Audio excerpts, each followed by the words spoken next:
I'll go ahead and There we go. So Betsy Henry is a principal scientist with Anchor QEA, which is an environmental and engineering consulting firm.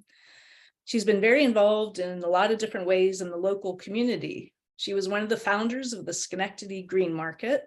And tonight she's going to focus on an organization that she leads called ReTree.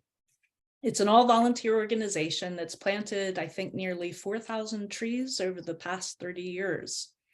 So this summer, before I was even aware of ReTree, ECOS went out to 3 different middle schools in fairly disadvantaged Schenectady neighborhoods to give lessons to the kids about the benefits of the trees that are all around them. And we just happened to do it during a horrible heat wave at the beginning of August. And as we were talking to these kids about how trees provide shade and help cool street and home temperatures and lower utility bills, we were at the very same time looking out that school window. Oh, shoot. I hear you. Can you still hear me? Because I lost the Yes. screen. Okay, well, let me just finish my introduction. I'll figure that out. But so we're looking out the windows at these houses with no trees, with the sun just beating down. So tonight, Betsy's going to delve into that issue as she talks about urban forestry, environmental justice, what ReTree's done in the past, and what they're planning to do in the future. All right, so thank you, Betsy, and I'll try and thank bring you, Sarah. And can you see my slides? I lost everything, so let's see, speaker series. I can see. Yes, yeah. Okay, great. Betsy, are you able, since I lost screen and everything, I'm not sure why, are you able to see anybody in the waiting room and let them in? I have I don't see anyone in the waiting room now. But Okay, I think I may log off. Well, I don't know why I lost We connection. can see you, Sarah. We can Okay, that's good to know. Josh, do you happen to be on the same account? Oh, okay, I found it. All right, take it away. great. So like Sarah said, I'm Betsy Henry. I've been a resident of Schenectady for going on 30. The other day, if I had gotten the Marianne, can you mute yourself? Yes, sorry. Okay. Sorry. I've been living in Schenectady for 31 years. And one of the first things I did when I moved here was actually volunteer with ECOS. And like you said, Sarah, quickly ended up on the board and was involved in paper newsletters back in the day when we used to do, I think it was monthly paper newsletters, which was a ton of fun and a lot of work. And I also led wildflower walks for toddlers because I had a young child at the time who's now 31. Anyway, so I'm really happy to be talking with you tonight for you at ECOS. So this photo is from the entrance to Central Park at the Wright Avenue entrance, and it was taken quite a few years ago. The trees on the right are Zelkova. You can see there's smaller ones a little further on. And if you walk down this path now, you'll see that these trees are much, much larger. What I thought I'd do today is talk with you about ReTree Schenectady, some of our history, what we're doing now, moving forward with the city of Schenectady, and very recently what we've been working with in terms of addressing tree loss in areas that are in desperate need of trees. ReTree Schenectady is an all-volunteer organization. This photo was taken a number of years ago, and this fellow here, Stan Hickok, was my right-hand man that basically did a lot of the legwork during the year. This photo was taken on a planting day in Central Park when he and I had organized quite a few, I think about 8 large bald and burlap trees delivered to Central Park, and then volunteers, in this case from GE, came out for the morning and helped plant those trees. One of the things that helped us be so successful over the years is the number of volunteers that got involved. And tree planting is such a fun activity, and it's usually doesn't take that long, and it's immediate gratification. So this is actually a flowering chestnut tree that's being planted. You can see it's balled and burlapped here. So we had gotten that tree from Northern Nursery, and then these fellows planted that tree. We were founded in 1991, and we got incorporated and gained the 501c3 status in 1996, which the 501c3 status enabled us to apply for quite a few grants over the years.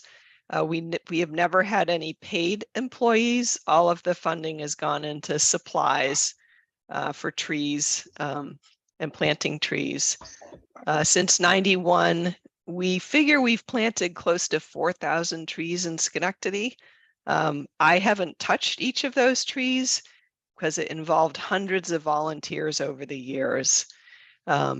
We were able to win 4 grants from the National Tree Trust when they were active, and 8 grants from New York State DEC. The DEC grants were matching grants that in most cases were matched by funds from the city of Schenectady. So the city of Schenectady funded us for quite a few years for tree planting. We did a lot of our work was either the larger balled and burlap trees in the parks, but when we planted in residential neighborhoods, we generally plant with bare root trees. Bare root trees you may be familiar with if you've ever planted, say, a small whip of a fruit tree that you've ordered in the mail. But what we would get are trees this size. This is also a Zelkova, and it's been dug up from a nursery in Western New York that has a lovely sandy loam soil, so that when the tree is dug up, they can shake most of the soil off the roots and then dip it into a barrel that has a liquid silica gel, and then pull it out, wrap the roots up in a white or a clear plastic bag, and then stack the trees on the side, on their sides. And they'll actually survive like that for a week or two. They would then truck them to Schenectady. The city of Schenectady would help us on planting day by delivering them to each site. And then we'd have crews of volunteer going down the street and planting the trees. With our volunteers, we would identify sites. A lot of times that took a lot of legwork, either knocking on doors or meetings months beforehand with neighborhood associations. We would assess the sites and figure out what was feasible there and what tree species we would recommend. We'd order the trees from the nursery, do the utility check, that is, call in to get that utility check done. In general, we didn't want to plant on top of buried utilities. That was the main concern. The city would deliver trees and mulch, and then our volunteer crew, and these two are from Union College, would dig the holes, plant the trees. The homeowner in general would water the trees through at least the first growing season. And then a ReTree volunteer would do some of the initial tree pruning, especially these lower limbs here, because over time for a street tree that's planted this size, what you want to do is start limbing up or removing the lower limbs so that the canopy is raised over time, so it's well over your head as you're walking down the street. So I'll just pause at this point to see if there are any questions about bare root tree planting or how we approached it over the years.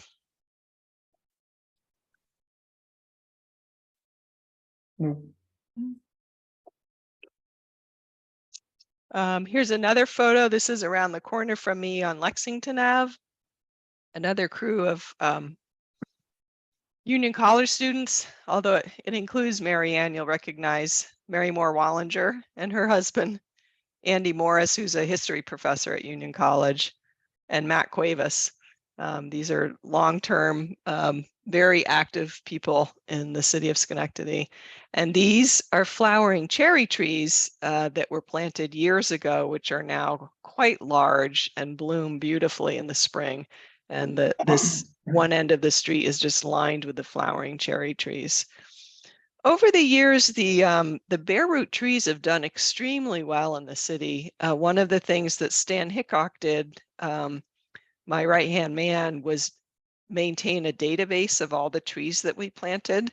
So he had the location and the species, and then every year or two would check to see how the trees are doing. So a couple of times I attended the statewide ReLeaf conference, LEAF ReLeaf conference, and was able to present on the success of our bare root planting program. We actually didn't lose that many trees. On occasion, there'd be a species that didn't transplant well, so we might lose a few. And occasionally we would get, there's a chat. Marianne has a chat. Is anyone else experiencing problems hearing me? Let me just check. No, okay. I'm not having any trouble hearing you. Okay. I think that may be just local on her street or. Okay. Yeah, so the bare root trees have been extremely successful. One of the reasons that people like this approach, and it was really developed and advocated by Cornell, is that you can transplant a tree and preserve a lot of the very fine roots that are often lost if you have to cut through the soil to create the ball for a balled and burlap tree. So it's a really neat and effective method. Over the years, we had volunteers from many parts of the city, including Rotary Club, Youth Build. Local businesses sometimes would reach out, like GE would have volunteer groups that would want to have a community service day.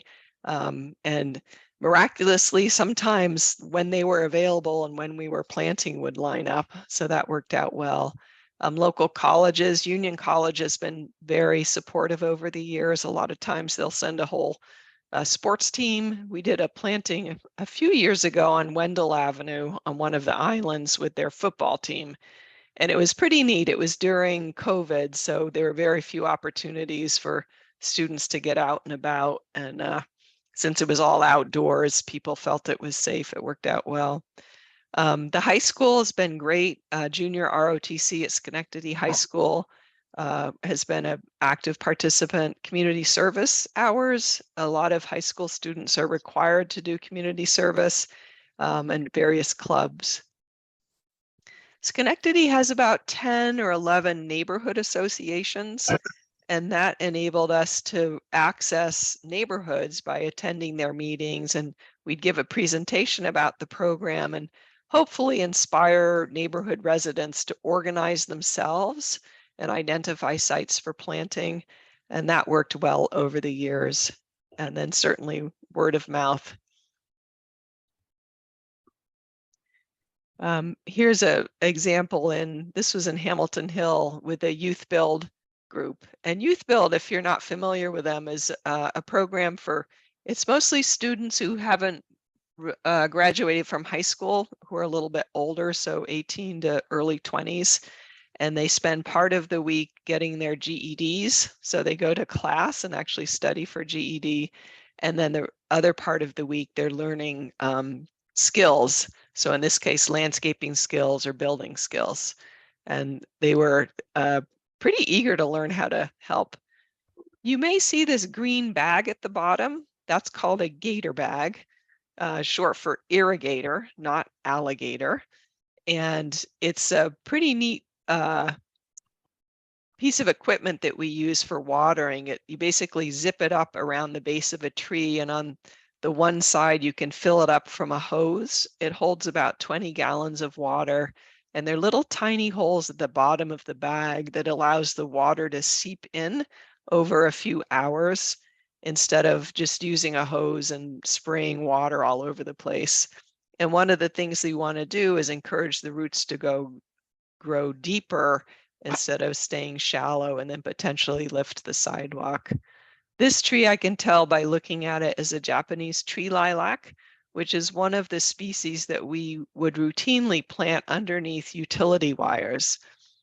The city of Schenectady, like a lot of Northeast cities, has overhead wires. And generally the utility companies, in our case National Grid, they have recommended trees to plant under utility wires that won't grow taller than about 25 to 30 feet. And over the years, National Grid actually funded a portion of our tree planting because they would reimburse us $50 for each tree planted under wires that was of the correct list of species, so it wouldn't grow into the wires. We plant rain or shine. And on the left, this is Stan Hickok again. This was a site called Liberty Park, which is on Eastern Avenue in Schenectady. And we had planting day all lined up, and it was rainy and muddy, and we had the trees delivered and just had to soldier on. So Stan is at this point is about 90 years old, is up starting to dig the hole. So I gave a presentation this past summer. It was in July in Watertown, New York, at the New York State Relief Conference. And I teamed up with a volunteer from the Rotary Club of Watertown who'd been involved in a lot of tree plantings in Watertown. And it was a great collaboration because I was able to share our approach to tree planting in Schenectady using volunteers. And he talked about what they had done in Watertown. And one of the things that's really crystallized for me over the years is that our program in Schenectady, the ReTree Schenectady program, was really one of a kind in the sense that we accomplished a lot with tree planting purely with volunteers. And I think it worked out well for a large number of years, but ultimately what I've come to recognize is that it's never going to be a substitute for a municipal tree program. So what I tried to convey in July at the Relief Conference, which the audience included, a lot of arborists and city folks and other tree planters, is that volunteers have an important role in supporting the urban forest. One of them is just labor. If we've got a planting project that's a discrete area and we just need people to help plant trees, volunteers are great for that. So that's definitely something. Some municipalities and towns like Niskayuna, for example, have a tree council or a tree advisory board, which is often a group of volunteers that are passionate about the trees, and they can help assist, for example, in helping select sites and advise the city or the town on where to plant trees. I feel like volunteers are also really helpful in public education in regarding the value of trees and what we mean by an urban forest. And over the years, ReTree Schenectady has had tables at, for example, Schenectady Greenmarket or local fairs and festivals with information about trees and flyers about trees. And it's a great avenue for people to start talking about why trees are great. And the other way that volunteers support the urban forest is really advocating for trees. And this is my particular passion at the moment, is advocating for an arborist in the municipal budget. So one of the challenges we have in Schenectady is we don't have anyone on the city staff who is a trained arborist or who knows that much about trees. So they're kind of got their hands tied as far as how much they can do.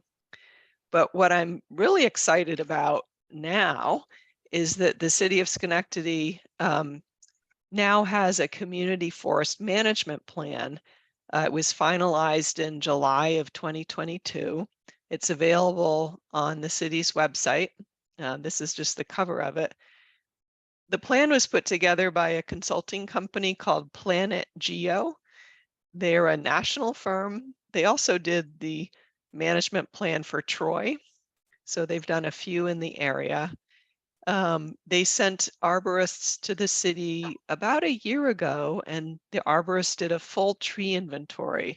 So they basically looked at every street in the city and identified trees that were planted mainly in the right-of-way along the edges of the street and the tree lawn, identified the species that can and the condition of the tree, like did it need to be removed or was it in good health?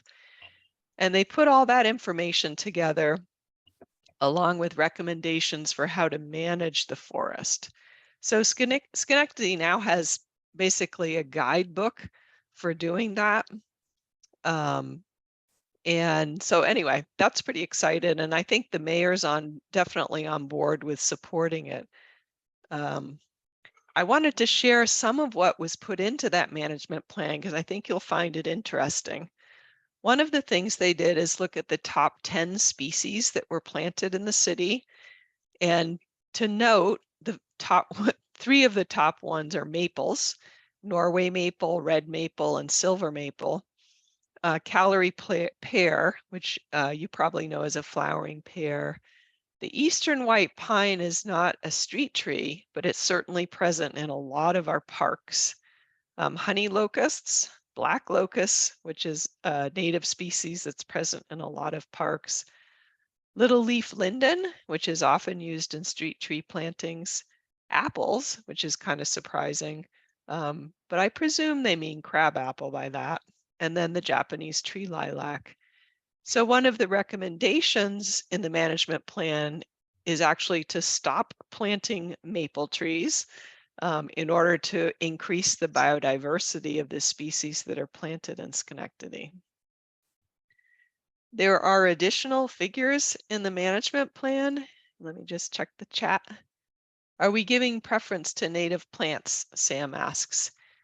Sam, I often try to do that. And the challenge is that the conditions for street trees can be really challenging. So there's a shorter list of native species that can put up with those conditions. And I have to say, we got really burned with the green and white ash, where the emerald ash borers come in and is actually, killing most of those ashes we plant. But that's one of the factors that I do look for as native species.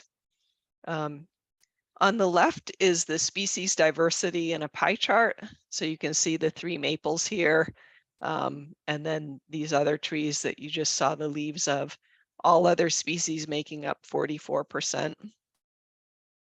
And over on the right is the condition of the citywide street trees.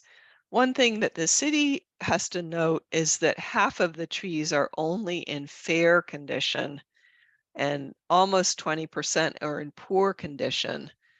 And this is where, recognition of the responsibility for maintenance is certainly highlighted. So when the community forest management plan has some guidelines for them on, numbers of trees per year on, say, a 5-year cycle that might need to be pruned or removed.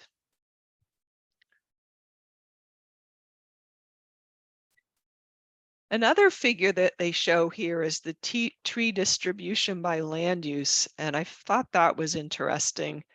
The majority of the trees, 60% roughly, are associated with single-family dwellings and only 16% with multifamily dwellings. And then an even smaller percent where you've got commercial districts. And what's interesting there is if you look at a map of Schenectady, and I'll show you that in a second, you'll see that a lot of the neighborhoods that have single-family homes have fairly good tree cover, and the neighborhoods with multifamily homes do not. So here's a map of Schenectady's public tree distribution by neighborhood. Just to orient you, the stockade is here. So we've got the Mohawk River up here. And then Union Street is running down, like probably down this way. No, Union Street's over here. And what you see here is the Upper Union Street neighborhood where I live, and Marianne, where you live, has the most highest percent of trees. And when you go into Hamilton Hill, for example, or Eastern Avenue, that would have the lowest percent of trees. And Hamilton Hill and Vale in particular, and to some extent, the Mount Pleasant, Bellevue, and Central State neighborhoods are generally tend to have more multifamily homes. One thing that came out in 2021, and I'm kind of segueing here, but you'll see the relationship in a sec, is the American Forest put out a tool called the Tree Equity Score. And what American Forest did is they used a lot of demographic information and satellite imaging to look at canopy covers in cities and towns across the country. And then they mapped that in terms of what they called the Tree Equity Score by census blocks. So this is an example of the map that shows Schenectady, Niskayuna, Rotterdam, Glenville up at the top, Clifton Park over to the right. And in general, if you look at the colors, where the color is more orange, the tree equity score is lower, which means that there's a lower percent of trees in the canopy. And if it's green, then it's a higher percent of trees. And in Schenectady, the areas that we just saw, so Upper Union Street and the north side, are fairly greenish. And then as you get across Central Ave, or in this case, I guess it's Albany Street, which parallels Central Ave, you can see the census blocks become more orange, which means the canopy is lower. There are blocks even in Niskayuna, Scotia, or Clifton Park that appear quite orange. Those are the commercial districts. So if you imagine like a more commercial district where you've got a shopping center, for example, then you're not going to see a lot of trees. I just pulled out, and I encourage you each to visit this website, and I have a slide at the end that has links that you could explore. I just found it fascinating. Here's a closer look at the city of Schenectady, and you can see here there's Vale Cemetery, and this neighborhood here, which I've outlined just by clicking on it when I was on the website, is a neighborhood in Hamilton Hill. They provide over here on the left the demographic indicators. So you can see people in poverty, 47%, 82% people of color, 18% unemployment. The temperature is 86 degrees. And I have to look that up because I think that's a standardized temperature on a certain day. And you'll see I have a plot in this unit for contrast. But down here you can see that that they've only got 32% of the canopy cover goal, which means that there's still a lot of trees that would need to be planted in order to be fully planted for that neighborhood. Here's an example of Niskayuna. Here's another census block. 17% people of color, only 4% people in poverty. On that same standardized measure, 76 degrees, so 10 degrees cooler in this neighborhood, and they've achieved their canopy goal. So one of the things that when people talk about environmental justice or climate change and climate justice is the differences between different neighborhoods in not only the number of trees, but potential impacts of extreme heat. And a lot of that is driven by tree canopy. So this came out in spring of 2021. And if you recall, in the fall of 2020, there was a major storm that came through the area in October. It actually toppled a huge maple tree in my yard. It was a derecho, they call it, because it was like a very strong wind that came through and toppled trees. And as a result of that, National Grid reached out to the city of Schenectady and the county of Schenectady, as well as some other municipalities, and offered grants for them to do some tree planting. So we hooked up with the city of Schenectady in the summer of 2020, and we developed a goal to plant 50 trees using a group of organizations that all collaborated to do this together. What I'm showing you here is the article that was written about it in the New York State Urban Forestry Council newsletter, and I'll have a link to that so you could read that article online. This was on Arbor Day in the spring of 2021. So you can see we're all masked up. There's Mary Moore Wallinger. And the students have planted an elm tree here in front of the Martin Luther King Jr. Elementary School on, trying to think of the name of this, Strong Street. No, not Strong. Schenectady Street in Schenectady. The tree's doing great now, but that was the kickoff. And what we did is we collaborated with a group called Community Fathers, which is based in Hamilton Hill. They do a lot of work with young, especially young men and young fathers with support groups and job training. We were involved, the city of Schenectady was involved, the county of Schenectady through their Soil and Water Conservation District, the Schenectady Job Training Agency, and as I said, the National Grid funding in 2021. And the group, the way it worked is one of the leads from Community Fathers, a fellow named Kenneth Brooks, led a group of students during the summer. For the first summer, it was about 5 weeks. And then this summer, it was more like 8 weeks to plant the trees.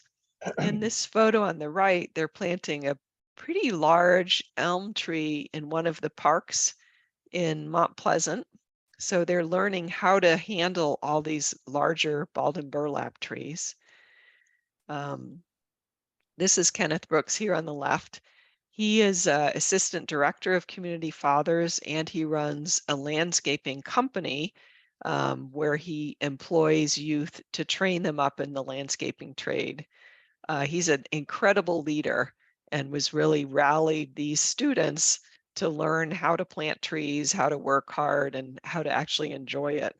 So what we did is we focused on a few streets in Hamilton Hill and Mount Pleasant, and these were areas with low tree equity scores. They're sometimes called environmental justice areas. Again, a lot of times that's because there's an overlay of poverty that results in low tree canopy. Kenneth and the students did a lot of outreach. So they actually went door to door and they had some flyers, and it gave the students a chance to talk to homeowners and articulate why trees are great.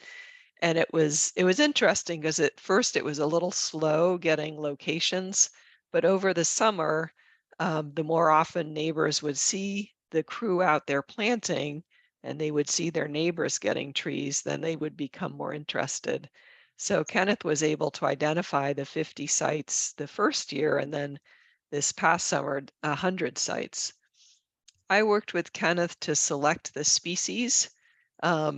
A lot of times we were looking again for what, if it's an underwire tree, it can't grow more than 25 to 30 feet. And here you can see again, it's our Japanese tree lilac, which by the way is not a native species. The trees were planted and then watered by 4 to 6 youth from Schenectady.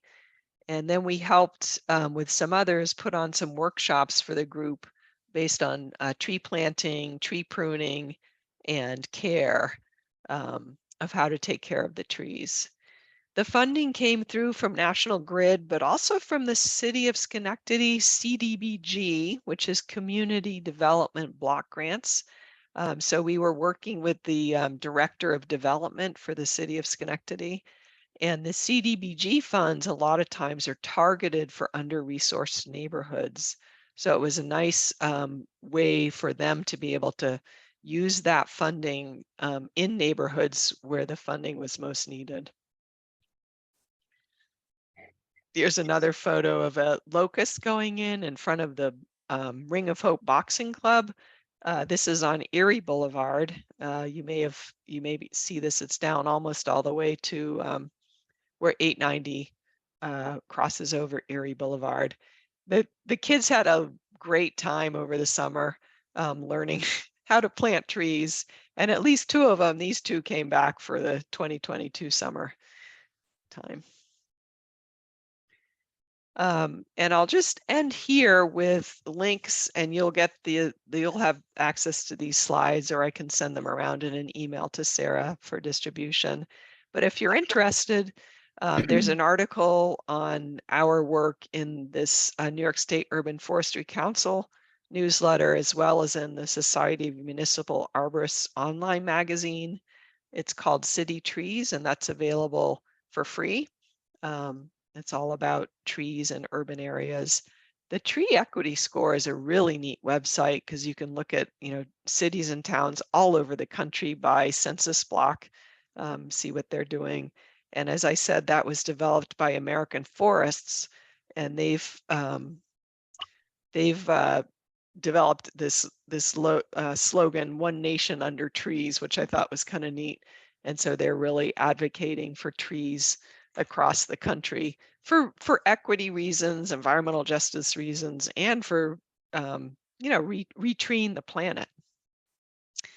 So at that point, maybe I'll turn it over to discussion.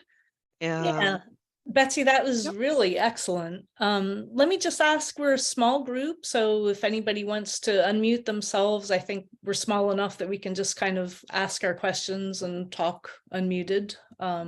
You can either use chat or just speak. And I'm going to start out with the first question. Well, go ahead. Is that Janet? It was Marianne, but I can Oh, wait. okay. Marianne, go ahead and ask yours first. Well, I noticed that elms were being planted, and I wondered, are they a different breed from the ones that were succumbing to Dutch elm disease, or? Yeah, Just- over the years, there's been a lot of research into developing strains of resistant trees, so trees that are resistant to Dutch elm disease. So you'll see in the nursery trade, especially in the last, 10 years, there's been a lot more varieties available. Some of them are prettier than others. I know the neighborhood, Marianne, but there's a few that we've planted on Wright Avenue, they've got Chinese elm mixed in with them. And honestly, they look a little scraggly. But the ones we've been planting more recently that have more of a consistent shape it's a variety called Princeton elm, and they tend to grow more upright, more like the old elms used to do, although a little bit stiffer. And we'll have to see if they turn into that enormous vase shape. Sarah, should I stop sharing Yeah, why don't you stop sharing if it's not important, and we can just ask some questions. Sure. So one of the things I'm just amazed about is the number of partnerships formed. And, everybody from the junior ROTC and the Rotary Club and the high school and the, everybody else, community fathers and so forth. Even a small nonprofit like us has a lot of trouble. We have like 300 members, and we can't seem to coordinate and keep track of who volunteered. And first of all, I know you're working full time outside of this and doing other things. And is it you that goes out and meets and makes these connections, or how do you possibly manage it? And how do you keep up with who volunteered and coordinating to get them out there digging trees? Mm-hmm. Well, for one thing, the tree plantings would be like twice a year. So for example, the bare root is only done in early spring or late fall. So that helps target the times of the year, so it's not a continual effort. But yeah, I'm not sure how I did it actually, because I was the raising my watering kids is too. afterwards, after you've Oh, yeah. planted. So how do you keep track of all these groups? But anyway. Well, yeah, the watering is primarily the homeowner. So the thing that we would do is provide the gator bag, show them how to do that, and then come back in the fall and pick up the gator bag. And basically, in a lot of cases, keep our fingers crossed that the homeowner actually did water it. And it turns out that watering is, I mean, for a drought summer like we had this summer, it's pretty essential if you've planted a bare root tree. But other than that, for the most case, trees will survive. But if you want them to really thrive, the watering becomes very important. So I do think that volunteer groups like ours, they have a harder time with something that would be continual, like a watering program. But if it's some targeted plantings, that we can do. Although it takes a lot of prep to get there, but then there's a big planting day and it's all so much fun. And then you drop everything for months. But so the high catch your breath. school, was that you that went out and met the, what did you call it, the junior ROTC? at the ROTC. high school? Yep. And Yeah, so I call up the ROTC or get their email address, and a lot of times groups like that are looking for activities for their kids, and so we'd set the time and the date and the time, and they would usually send someone with the kids to help supervise, and then we would just they'd pitch in, and they were great. I have to say, the ROTC kids, they were a lot more energetic and used to labor more so than the Union College kids, which is kind of funny. Some of the Union College kids actually, I were would like, picture that. I don't know, what is this thing called a shovel? So a couple of questions. One, I would think it would be a lot easier to get the labor for it if you could get the city to provide a post hole digger and go out and pre-drill the holes. That would make an enormous difference in what you could do, and they should have the facilities to do that. And I would think be willing to support you to that extent. So Jeff, I'll just stop you there, because that's exactly what Watertown does, which was really neat for this presentation this summer. So with the Watertown program, the city of Watertown has an arborist, and in fact, their director of development is an arborist. And so they've got 2 arborists on staff. So they go out and identify all the sites, and they get the city crew to go out and dig the holes, exactly what you're suggesting. So then the volunteers come in and just plant the trees, and they can it's so quick and easy. So you are exactly right. Yeah, Jeff, come talk to Schenectady. So I'm interested in the gator bags, and Sarah, if you could get the information on those and pass it to me, because a major problem that we have here, folks, I live in California, is twofold. One is it's a much drier climate, and the other is that the soil tends to be pretty heavy and clay-like. And so we have a lot of problem with surface roots, and developing techniques so that the trees we plant don't all just live with surface roots and flip up all the sidewalks. Mm-hmm. And if we could come up with something to deal with that, it would be a big plus. The other thing I noted was you had the flowering pear on your list, and I read something several months ago that in Ohio, they had crossed flowering pear off their list and declared it an invasive species. Mm-hmm. So you might want to look at the generally considered acceptability of that particular tree. Yeah, it's not on my list of trees that we currently plant. And honestly, over the years, we haven't planted very many, but it is commonly planted in cities because it's very dependable. It's got it's a very nice- flowers. Flowers smell really bad. It's got nice foliage, but I totally agree, Jeff. And in fact, it maybe in Ohio, they actually pay people if you can go show them that you've killed the pear tree, I think they give you a replacement. It may well be. Yeah. The article I read was,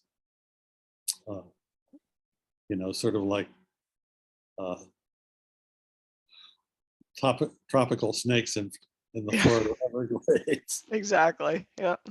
Typically, landscape architects, despite their image, know nothing about plants, and landscape architects often have a palette of about 18 plants that they use over and over and over again. And Bradford pears is like a love-hate relationship because just like you said, they thrive, they live, they flower in the spring. It pleases all the cookie cutter new developments to have them. Well, in But- particular, new developments where they want something that grows fast enough to help sell the houses. Yeah. Well, the funny thing is back before I understood all that, because I'm just a volunteer, but probably at this point, more than 20 years ago, we planted flowering pears across the street from my house for my neighbor.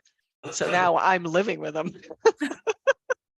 So I'm raking up her leaves and I'm smelling those smelly flowers in the spring. And anyway, so. It's I have funny to- you mentioned that about the Chinese elm too, because we lived in Austin, Texas, 20 some years ago. And it was my Mother's Day present, my first Mother's Day from me to me. And I was very adamant about planting native things, but actually I got convinced to plant this Chinese elm. And I've got to say, all these years later, I stalk and look back at the Google photos of our house from 20 years ago, and that elm has really thrived. So, I like the idea of trying to plant native and the wildlife value and all the other reasons, but sometimes these other ones just are so successful. Yeah.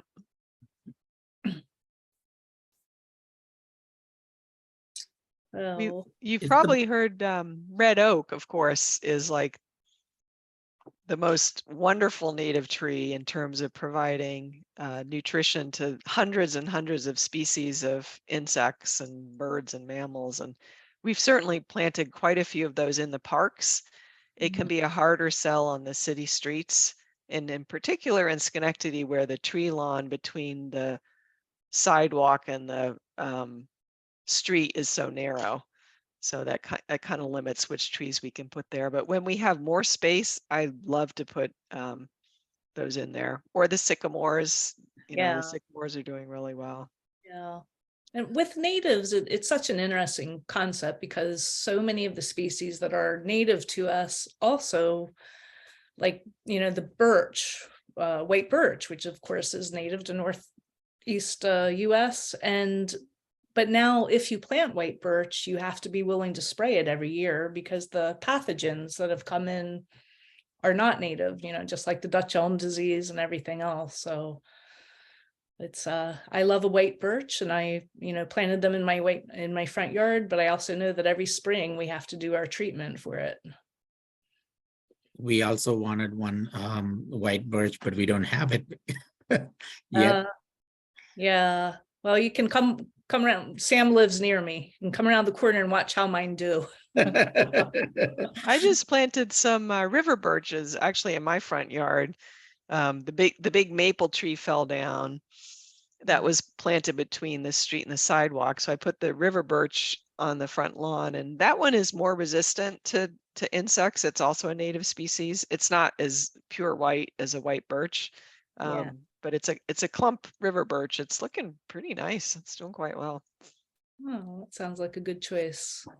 One thing I heard is like black locust will take over and start, killing other trees. Is that? The black walnut is that actually affects the soil, so other trees Yeah. won't germinate and grow. The black locust, I don't think has that effect, but it can take over because it produces so many seeds and they're so prolific, and it produces runners that then pop up. Yeah. So yeah, I would not plant a black locust in a residential setting, although it's quite common in the parks. I do around have here. one in our house, I believe, one or two, because the tall trees with tiny leaves. Yes, yes, they can get very tall, and if they're in a close setting, it's like tall and narrow. And Yeah. the flowers in the spring smell nice. And also you'll have an endless supply of firewood if you plant black. Yeah. I was going to say plant, but you don't have to plant black locust, just let it come up. Right. Yeah. Any other questions? So I can see the transcript, it says there. Well, this was just great. If there's no other questions, I will have the recording posted on our website before too long. And I'll get the links that Jeff asked for the gator bags. Great. Thank you Thank very you. much. Oh, thank you. Was- Thank you very much. So interesting.